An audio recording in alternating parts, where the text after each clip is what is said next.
In this video, we're going to walk through the exercises found in Lesson 4 in the Classical Liberal Arts Academy's English Grammar 1 course. There are 5 different exercises in Lesson 4, and we're going to go through each of them in this video. What I'll do is just go through a couple of the exercises for each one, and then I'll leave you to go through the rest once you see what you need to do. So we'll look at each of the 4 written exercises, and then we'll talk about the 5th exercise where you need to read sentences and judge what kind of sentence each sentence is. So let's just go through these 4 exercises. Once you get the hang of it and see what you're asked to do, they're very simple. You might have a little trouble with 1 or 2 of them just because you can't tell what the what the sentence is really talking about, but most of them are going to be pretty simple. So let's just walk through them together. In the first exercise, you're given words and you're asked to order these words to form declarative sentences. So you're going to take the words that you're given in the exercise, and you're going to rearrange the words or reorder the words so that you make a good declarative sentence, okay?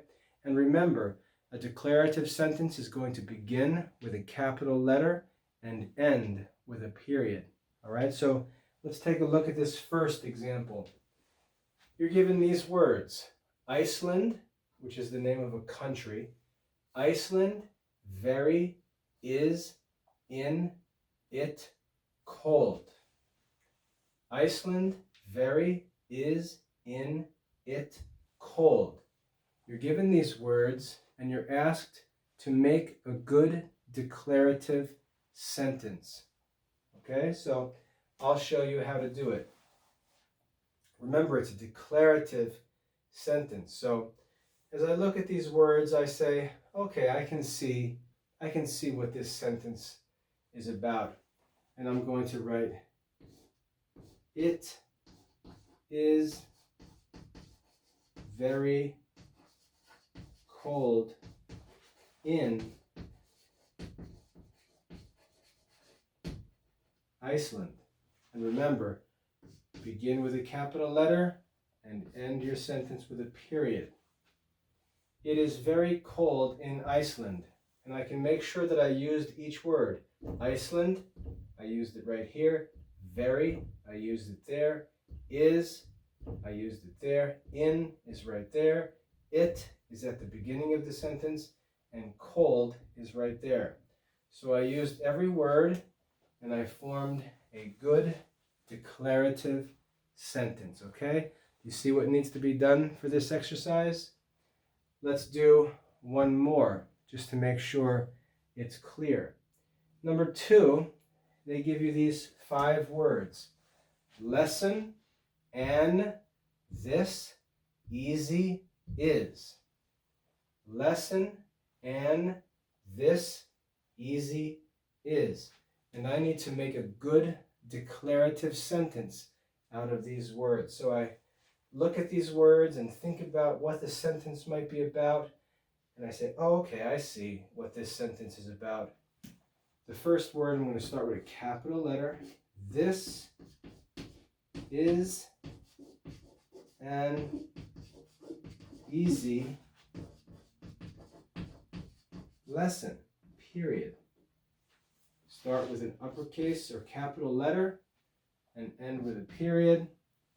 I use the word lesson, and, this, easy, is. I used all the words and I formed a good declarative sentence. Okay, that's what you need to do for numbers 1 through 9. Actually, let me check here.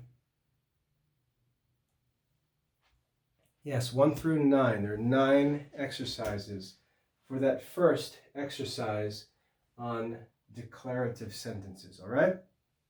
Now, in the second exercise, we need to do the same thing, but we're going to form interrogative sentences. So Same exercise, but this time we need to form interrogative sentences, or we need to make questions. Okay, so let's take a look. We'll do the first two together, and then I'm going to leave you to work on the rest by yourself.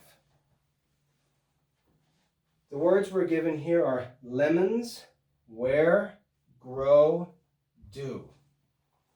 Lemons, where, grow, do. And I need to form a good interrogative sentence. So I think about it, try to figure out what question is being asked here, and I say, okay, where, capital W, do lemons grow? And I end with a question mark. Capital W. Where do lemons grow? I used lemons, I used where, grow, and do. So I used all the words that I was given, and I formed a good interrogative sentence. That's what the exercise asked me to do. All right? One more. The words we're given are is, sick, today, brother, John's. This one's pretty easy. Is John's brother sick today? And I'll put a question mark at the end and make sure I have a capital letter at the beginning. And my question, or my interrogative sentence, is John's brother sick today? That's a good interrogative sentence, and I've used all of the words that were given to me in the exercise. So you need to continue that and finish the rest of those exercises, and make sure that you can rearrange those words to form good interrogative sentences, okay? You basically have to make questions out of the words that you're given. And make sure you follow the rules of sentences, okay? Start with capital letters, end with question marks for interrogative sentences, all right? In the third exercise, we have to do the same thing, but this time we're going to form imperative sentences, okay? Commands or entreaties. We're going to take the words that are given to us, and we're going to rearrange them and write a command or an entreaty, an imperative sentence. So the first one, the words we're given are, go your seats to boys. Go your seats to boys. And we need to think about that and figure out what command is being given with these words. And I can say, okay, how about go, capital G, to your seats, boys, period, because it's a command. Go to your seats, boys. You can imagine mom telling the boys to go sit down at the table, or a teacher telling students to go and sit in their chairs, right? Go to your seats, boys. It's a command. Go to your seats, boys. We have a period at the end of a command and a capital G at the beginning of the sentence. Question 2, or exercise 2, we have the same challenge to make an imperative sentence, and we're given home go once at Ponto. Ponto must be the name of a pet or an animal. Maybe the pet followed a student to school, like in the story Mary Had a Little Lamb, and the lamb followed her to school, and the child is turning around and telling Ponto, maybe a dog, to go home. So we can form an imperative sentence here and write, go home at once, Ponto, and a period at the end. So we have an uppercase capital G, we have our period, we use all the words that were given to us, and we made a good imperative sentence. Okay, that's exercise 3. And then lastly, exercise 4, which I think is the most difficult one, is to form exclamatory sentences with the words given. Same exercise, but this time we're trying to form exclamatory sentences. Now, the reason why I said I think this one is the most difficult is because the words that were given are exclamations that express feelings or emotions, and they just may be a little hard to figure out what they are, what they're saying. All right, so that's why I think it's the most difficult. So let's take a look at the first 2. We're given am, ha, ha, ha, I, it, of, glad. And you can just see that these words are weird because we're dealing with an exclamatory sentence. All right, that's why I said it's a little difficult. Am, ha, ha, ha, I, it, of, glad. Well, let's give it a try. Let's say the person talking is laughing. Okay? And she says, ha, ha, ha. I am glad of it. And it's exclamatory, so I'm going to put an exclamation point at the end. We should probably put commas between these ha's. Ha, ha, ha. I am glad of it, with an exclamation point. All right? That would be a good exclamatory sentence using these words. Second example, the words we're given are clock, for, hark, strikes, thee. And again, because this is an exclamatory sentence, it's a little confusing to figure out, but the word hark is an exclamation, so I'm going to start with hark. It's a person who watches the clock in an old town would announce the time to the people. It was before people had watches and phones with the clocks on them. There was a town crier, he was called, and he would also often shout out the time at different hours. And that's probably what this sentence is coming from. Okay, so let's start it with hark. Hark means listen. Listen, hark. And I'll put an exclamation point right there because it's a shout. Hark. It's sort of a command. Hark. The clock strikes 4. The clock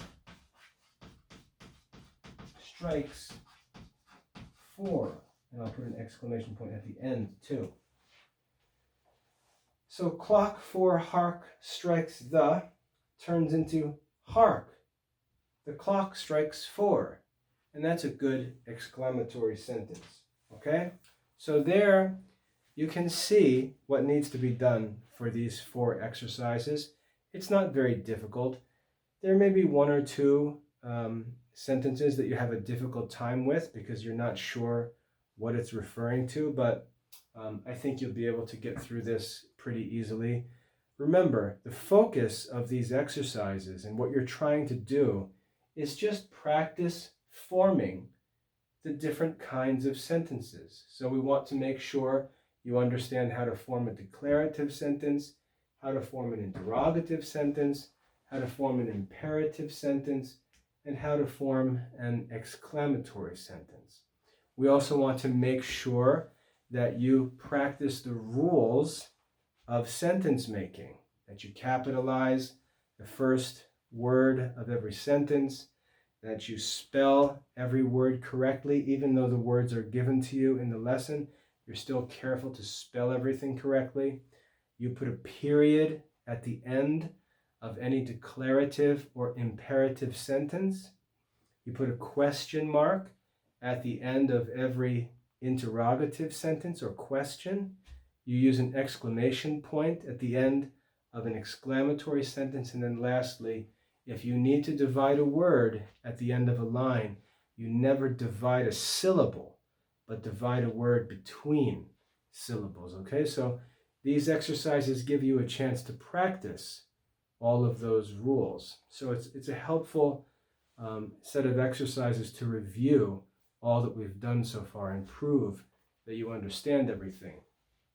On the online lessons, there are quizzes that allow you to do these exercises and show that you understand, and they'll be automatically scored for you so we can move on. All right, the last exercise, the fifth exercise, let me just look at my computer here real quick.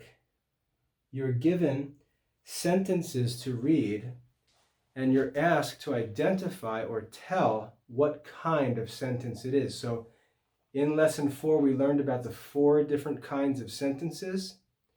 You need to read the sentence in this fifth exercise. You need to read a sentence and then decide which kind of sentence it is. So the first one says, "The winds bring perfume." The winds bring perfume. What kind of sentence is that? And you can simply think through the 4 different kinds.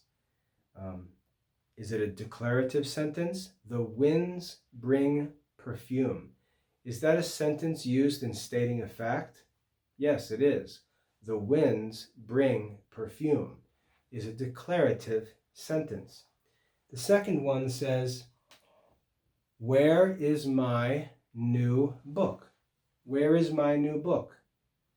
Is that a declarative sentence? Does it state a fact? Where is my new book? No, it's not a declarative sentence.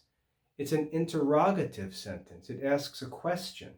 It's an interrogative sentence. And so for each of the sentences that you're given in the fifth exercise, you simply need to read the sentence and decide what kind of sentence it is. All right? That's all you need to know, I think, for the exercises that are found in Lesson 4 in the Classical Liberal Arts Academy's English Grammar 1 course. If you need any other help or have any other questions about the exercises, please contact us and we'll help you out. But I think you should be ready to go and get these exercises done and prove that you understand everything that we've studied so far. I hope that's helpful. God bless your studies.